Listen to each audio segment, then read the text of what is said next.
The cases of those who vanish are always challenging.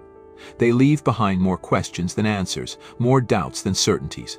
But the ones who reappear years, or even decades later, bring mysteries of their own. As an investigator, you live for answers, yet these cases often defy explanation. The file in front of me detailed 3 such individuals. Each of them had disappeared into thin air, only to return to a world that had moved on without them. These were not typical missing person cases. They were puzzles that invited endless theories but left behind precious few facts. Vil Goros was the first name on the list, a cattle farmer from Romania. He had vanished in 1991, leaving behind his family, his life, and everything he knew. According to the initial report, he had purchased a train ticket for a business trip, a routine journey he'd made countless times before.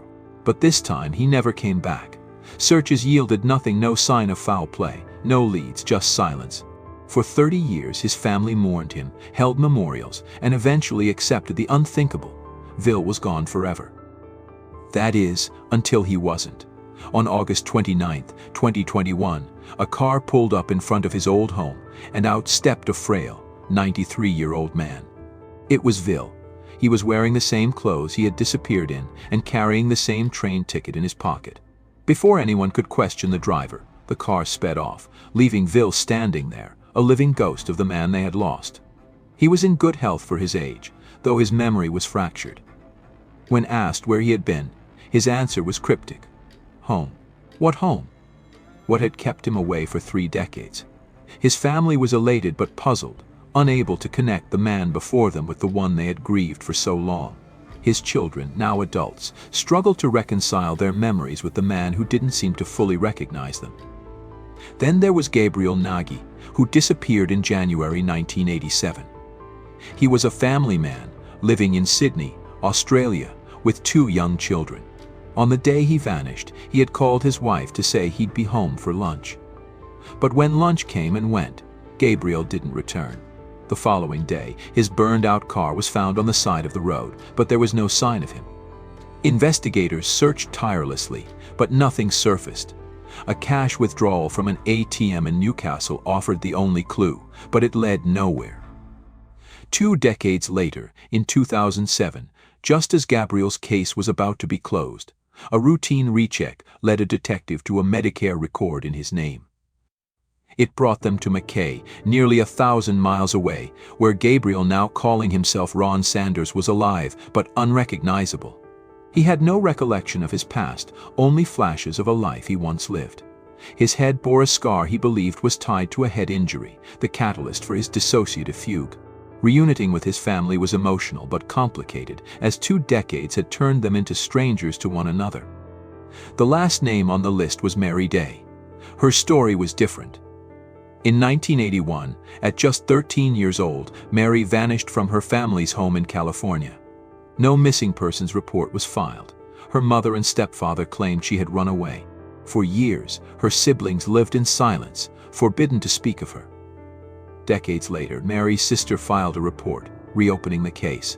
Investigators found hints of foul play, accounts of abuse, cadaver dogs alerting to a backyard, and contradictory statements from Mary's parents. They were building a case when the unthinkable happened. In 2005, during a routine traffic stop, a woman presented an ID with the name Mary Day. It matched her birth date and other details, but she spoke with a thick Southern accent, one Mary never had. DNA confirmed her identity, yet questions lingered.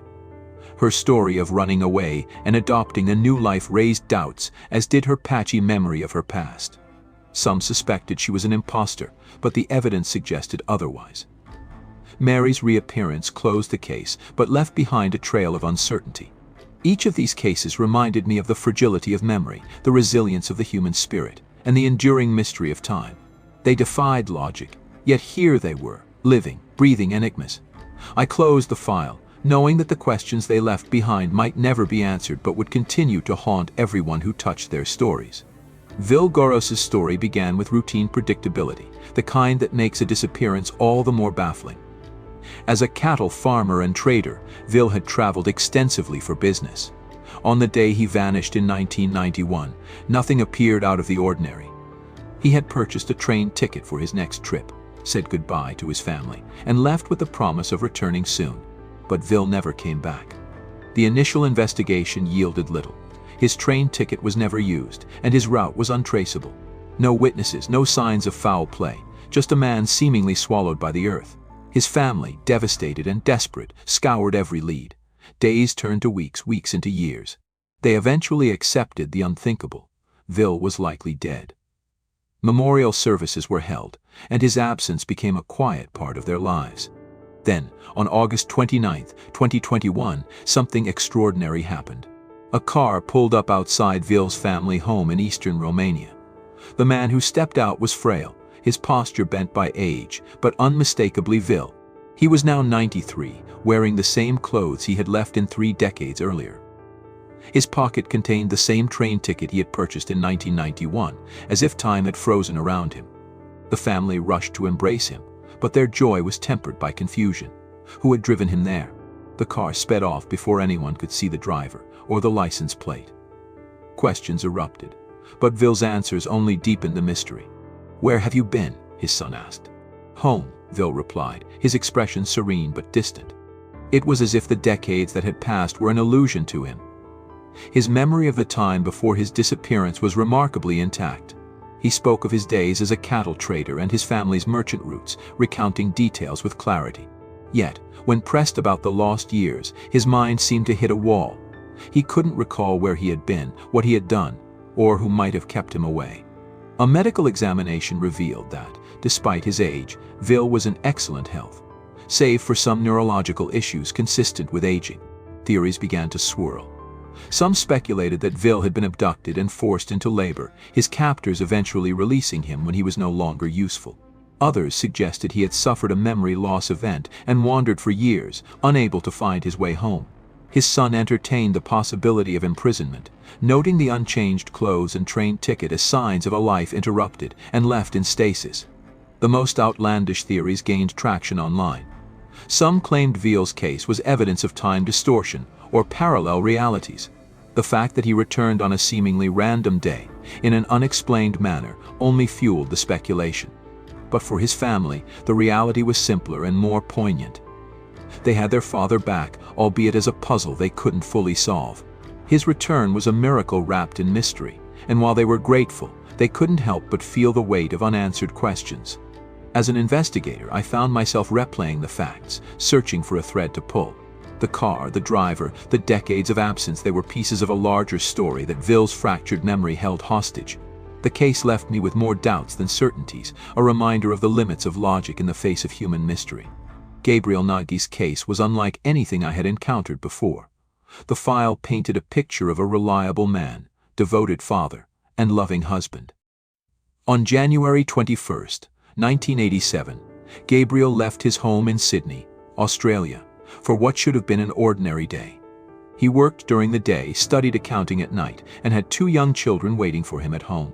That day, he called his wife Pam to say he'd be home for lunch. She prepared the meal and waited. Gabriel never returned. When his car was found the following day, burned out and abandoned on the side of a remote road, it was clear something had gone terribly wrong. Investigators combed the scene but found no trace of Gabriel. His wife, distraught and desperate, filed a missing persons report. Gabriel was a dependable man, not the type to simply walk away from his responsibilities. The family held on to the hope that he would be found. Search efforts intensified in the weeks that followed. Missing person posters went up across Sydney. Police tracked the family's financial records and discovered a puzzling clue. Gabriel had withdrawn money from an ATM in Newcastle, 93 miles away. It was the only tangible lead, but it yielded no answers.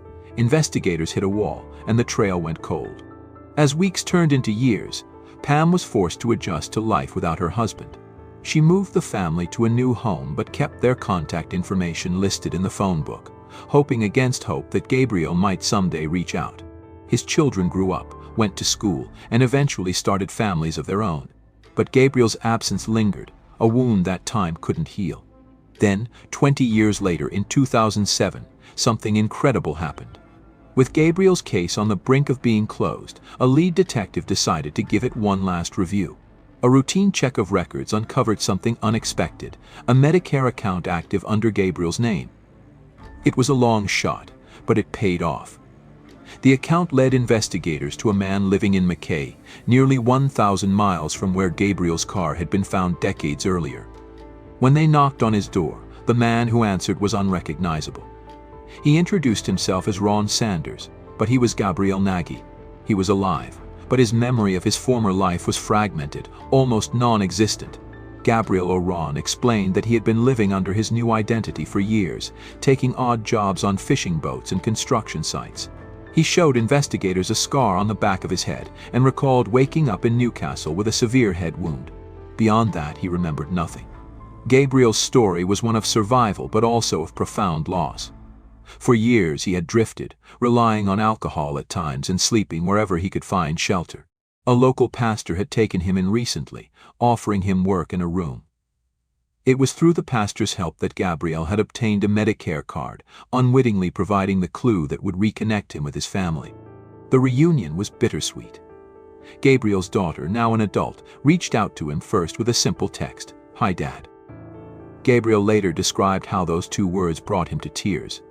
His wife Pam called soon after, and the conversation lasted until the phone battery died. But the years of separation had changed them all. Gabriel was a stranger to his family, and they were strangers to him. The emotional distance was as daunting as the physical one had been. Doctors diagnosed Gabriel with dissociative fugue, a rare condition often triggered by trauma, causing him to lose his memory and forge a new identity. His scar suggested a possible cause, a traumatic head injury sustained during the time of his disappearance. Yet the exact circumstances of that injury, like so much of Gabriel's story, remained a mystery. Although Gabriel did not move back in with his family, he maintained regular contact with Pam and his children. Rebuilding those relationships was a slow process, but it was one he approached with gratitude and humility.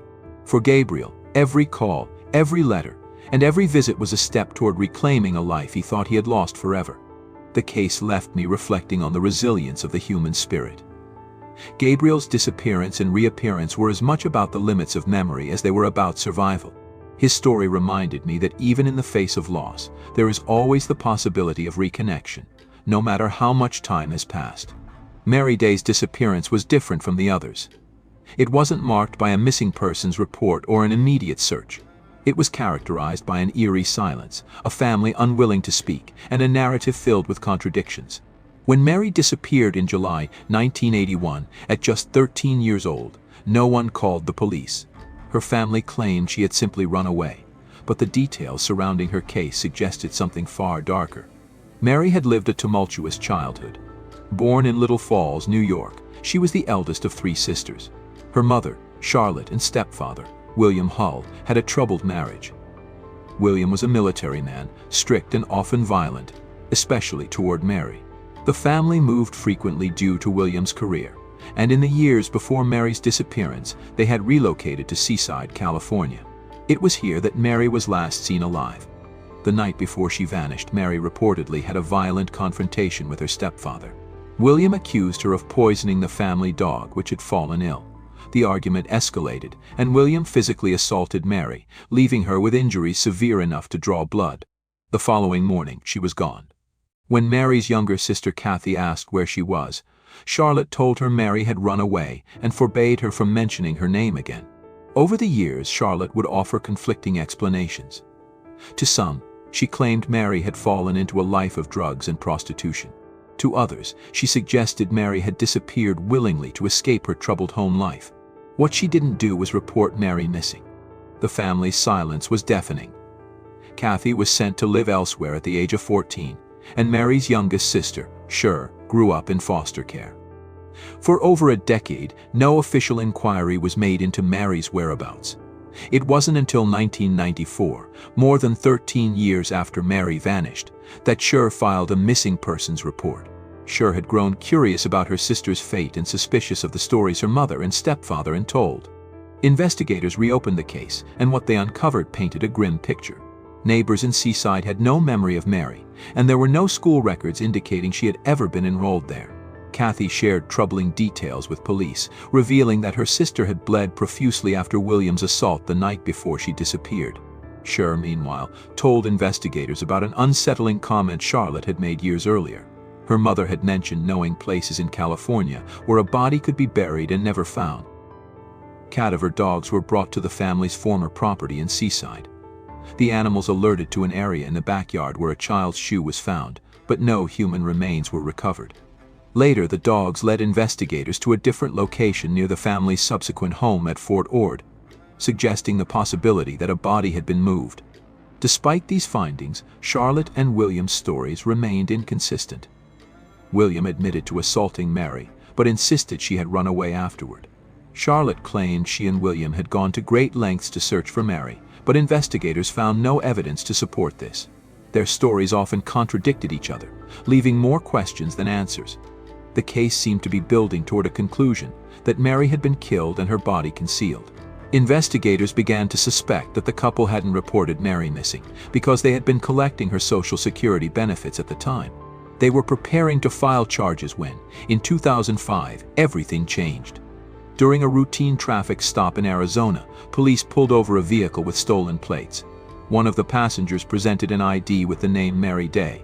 It included her birth date and other identifying information. When questioned, the woman claimed she was indeed Mary, the girl who had disappeared in 1981. This revelation turned the case on its head. Police were skeptical at first. The woman spoke with a thick Southern accent, something Mary didn't have as a teenager. Her story of running away and starting a new life was vague and inconsistent, raising suspicions that she might be an imposter. Adding to the confusion, the ID she carried had been issued just weeks before, around the same time the investigation into Mary's disappearance had gained momentum. Despite these doubts, DNA testing confirmed that the woman was biologically related to Charlotte, proving she was indeed Mary Day. Investigators, however, couldn't shake their unease. Mary's memory of her past was patchy. She didn't recall key details, like the inheritance her biological father had left or the accusations about poisoning the family dog. She also used an alias, Monica Dio, which added another layer of mystery. Mary's sisters had mixed reactions to her reappearance. Shore was overjoyed, inviting Mary to live with her in North Carolina. Kathy, however, remained suspicious. She couldn't reconcile the woman before her with the sister she remembered. The Southern accent, the memory lapses, and the alias all felt wrong. Theories abounded. Some speculated that Charlotte and William had orchestrated a scheme to pass off another child as Mary to avoid prosecution. Others believed Mary had genuinely run away, but had blocked out traumatic memories, resulting in her fragmented recollections. Investigators considered both possibilities, but ultimately closed the case after a photograph emerged showing Mary alive in 1982, a year after her supposed death. Mary's later years were marked by quiet reconciliation. She reunited with her sisters and shared what she could of her story, though many questions remained unanswered. She died in 2017 at the age of 49, taking the full truth of her disappearance with her. For those who had worked the case, Mary's story was a reminder of how elusive the truth can be. It was a tale of survival, resilience, and the long shadows cast by family secrets. Even in her reappearance, Mary left behind an enduring mystery, one that would continue to puzzle investigators and family members alike. As an investigator, I've encountered countless cases of missing persons, but those who reappear after years or even decades are uniquely haunting. The files on Vil Goros, Gabriel Naggi, and Mary Day are closed in the official sense, but they linger complex, unsettling, and riddled with unanswered questions. Each case brought closure in its way, but not without leaving behind a labyrinth of mysteries. Vil Goros's return after 3 decades was nothing short of miraculous. His family, who had mourned his loss and held memorials in his memory, found themselves grappling with disbelief when he appeared on their doorstep in 2021. The fact that he wore the same clothes and carried the same train ticket from the day he disappeared only deepened the enigma. It was as though time had stopped for him in 1991, while the world and his loved ones moved on. The arrival of the car that dropped him off, only to speed away before anyone could see the driver, raised questions that defied simple answers. Who had been driving? What role had they played in Vil's life during his absence? And why had they chosen that particular day to bring him home? Vil's explanation home was cryptic and unsatisfying. His memory seemed frozen at the time of his disappearance. He could recall details of his work and family life before 1991 with remarkable clarity, but offered no insights into where he had been for 30 years. Speculation ran rampant. Had he been held captive, forced into labor, or even imprisoned? Theories that he had wandered aimlessly or suffered a prolonged episode of memory loss failed to account for the condition in which he returned physically healthy and emotionally composed for a man of his age. The family's joy was tempered by frustration. While they embraced Vil as a father and grandfather, they were left to piece together the missing years with only fragments of his vague responses. For his children, now adults with their own families, the man standing before them was both familiar and a stranger. The car, the driver, and the lost time remained impenetrable mysteries, leaving investigators with little more than speculation to fill the gaps. Gabriel Naggi's story is one of survival, but also of profound loss. For 20 years, his family believed he had vanished without a trace. His burned-out car, found abandoned near Newcastle, seemed to signify a violent end. Yet 2 decades later, a routine recheck of records uncovered a Medicare account in his name, leading to a remarkable discovery. Gabriel was alive and living under the name Ron Sanders nearly 1,000 miles away. Gabriel's account of his disappearance was both heartbreaking and puzzling. He remembered little of his former life, only fragments of a day that ended with a head wound and a blank slate. The scar on his head, the likely result of trauma, served as a physical reminder of the event that had erased his identity. Diagnosed with dissociative fugue, Gabriel had spent years drifting, working odd jobs, and surviving on the margins of society. When reunited with his family, the emotional distance created by 20 years apart was evident. His daughter's text, "Hi Dad," moved him to tears, but the connection was tenuous, built more on shared history than present reality. Gabriel's wife, Pam, spoke with him for hours, but the man she once knew was now a stranger. His children, now adults, struggled to reconcile the father they remembered with the man before them. For investigators, Gabriel's case offered a rare resolution but left nagging questions. What had caused the initial injury? Was it an accident, or had someone harmed him? And why had he stayed away, even after regaining fragments of his memory? Gabriel himself could provide no clear answers. The scar told part of the story, but the rest was lost to time and trauma. His journey highlighted the fragility of memory and the resilience required to build a new life from nothing. Mary Day's disappearance and eventual reappearance remain the most contentious of the 3 cases. As a 13-year-old girl living in a troubled household, her disappearance in 1981 was cloaked in secrecy and suspicion. Her mother and stepfather claimed she had run away, but their conflicting accounts and history of abuse suggested otherwise. When her sister Cher filed a missing persons report years later, investigators uncovered disturbing details. Cadaver dogs alerted to the presence of human remains, and neighbors remembered little about Mary's time in Seaside. For years it seemed certain that Mary had been the victim of foul play. Then, in 2005, during a routine traffic stop, a woman presented an ID with Mary's name and date of birth. DNA testing confirmed her identity, but her thick Southern accent and vague recollections of the past raised doubts. Mary's story of running away to escape abuse seemed plausible, but gaps in her memory and the timing of her reappearance added layers of complexity. Mary's sisters, Cher and Kathy, had mixed reactions. Cher welcomed her with open arms, while Kathy remained skeptical, noting inconsistencies in her story and memory. The accent, the alias, and Mary's lack of recognition for significant details from her childhood left a lingering unease. Investigators closed the case after photographs emerged showing Mary alive in 1982, but questions about her lost years and the circumstances that led to her disappearance persisted. For Mary, life after her return was a quiet reconciliation. She reconnected with her family, but maintained a degree of distance, as though the years apart had created a barrier that could never fully be crossed. Her death in 2017 brought finality to her story, but left behind an air of unresolved mystery. These cases underscore the fragility of human lives and the enduring mysteries that surround them.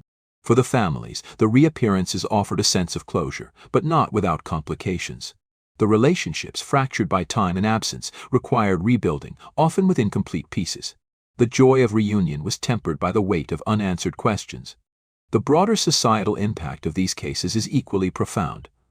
They remind us of the resilience of the human spirit, the ability to survive unimaginable circumstances and return, even after decades. Yet they also highlight the enduring nature of trauma, memory loss, and the complex dynamics of family and identity. For investigators, these cases are both rewarding and frustrating. The reappearances close one chapter but often open another, filled with new uncertainties. They challenge our understanding of time, survival, and the limits of what we can know about the human experience. As I reflect on the files of Vil Goros, Gabriel Naggi, and Mary Day, I am struck by the resilience and fragility of the human condition. These stories remind us that even in the face of the inexplicable, there is always room for hope, and that sometimes the greatest mysteries are the ones that live within us.